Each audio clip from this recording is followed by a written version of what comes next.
Hello and welcome to an update of the Red Wiggler only bin. This bin I started with 55 mature Red Wigglers and it's been going now for quite a while, and I'm thinking that I want to consider harvesting this material now and wanted to show you how beautiful and flaky this material is.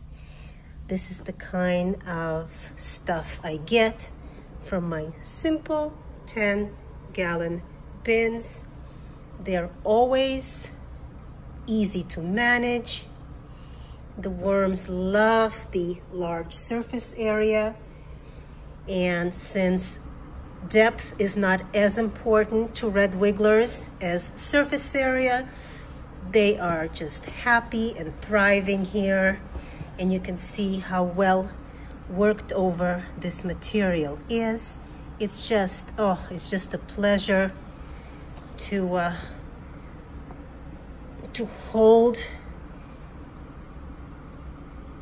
very, very dark and fluffy, smells wonderful.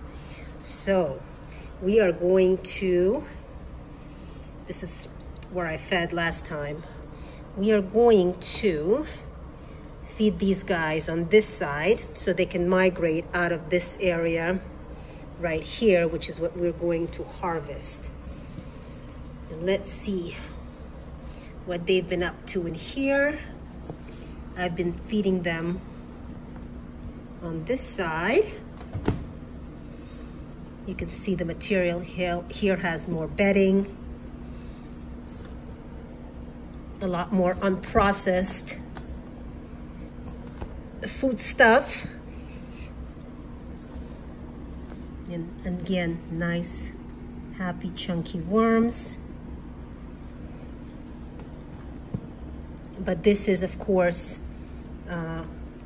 not the material that I'm going to harvest just yet. So we're going to keep it to the side. I just fluff it up like I always do when I feed. Just fluff it up a bit.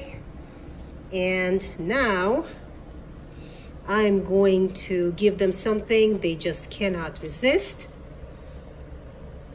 And I like to get those babies off the gloves.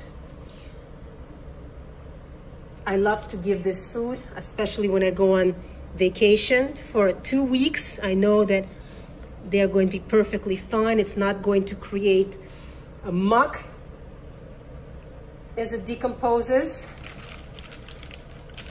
You want to guess what it is? Well, it is stinky. I'll tell you right now. Yep, corn. It went bad in the refrigerator, and then I made sure to keep it in a plastic bag on my counter for another week. So it's extra stinky, and they will not be able to resist. I'm telling you, next week, we are going to have a feeding frenzy in this area. My secret weapon to getting the worms to migrate. This and watermelon. So, going to bury it, going to mark it, and wait for these guys to make their way into this feeding area. And then we're just going to remove this stuff, and we can sift it right away because it's so beautiful and flaky. I don't have to air it out. I don't have to dry it out, you know. And whatever worms do remain in here will get hopefully stuck in the sifter, and I'll be able to put them right back in here. But this is the easiest system that I found. I have plenty of them, and I just love the way it works. Simple, cheap, easy. So that's our update, and let's see next week how many worms we have. Thanks for joining me.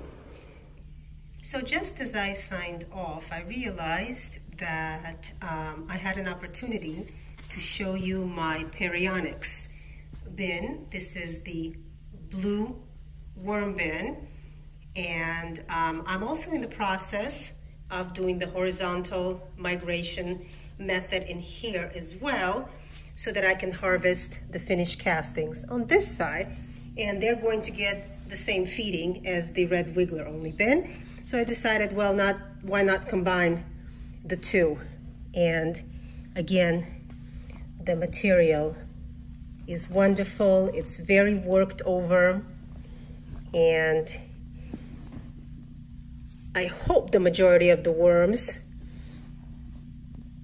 have made it out, because this has been going on for a couple of weeks. The feeding on one side of this bin, I put the marker there, but you can see all these nice castings here. This is where they have been migrating to. Oh yeah. So there's a lot of new bedding in here, plenty for them. And I'm not really seeing any of the kitchen scraps, but no matter, they are going to get the same treat as the red wigglers. They're going to get that corn. They're absolutely love, love, love corn. So this is something they will not be able to resist for long. Just put it face down, cover it up.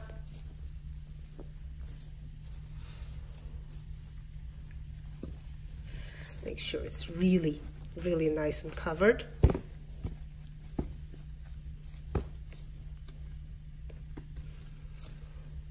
Meanwhile, giving them the chance to make it out of the finished castings, and then I'll just remove them. So one more bin, might as well, since I'm working on all three at the same time. Let me show you here. This one I haven't shown you before. This is my 10-gallon European nightcrawler bin, and this one I started at the same time as the experiment with the mating. I started this with a few, get the light here, with a few good-sized, mature European nightcrawlers, and it has been going very, very well. Again, the material in here is getting very, very well worked over. Very nice stuff, and some of the worms have kept their size. I am seeing though that, for example, this guy is original. This is one of the mature worms that I put in here from the beginning. And then some of the other ones are not packing on the size. It's probably because it is a 10-gallon bin, and the European nightcrawlers came from my outside raised garden bed, which is 4 feet by 9 feet. So they got to be pretty big in that space. And this is where I fed. Yes, they've got food here, so I'm obviously not gonna feed them, but I'm feeding them in this area right here.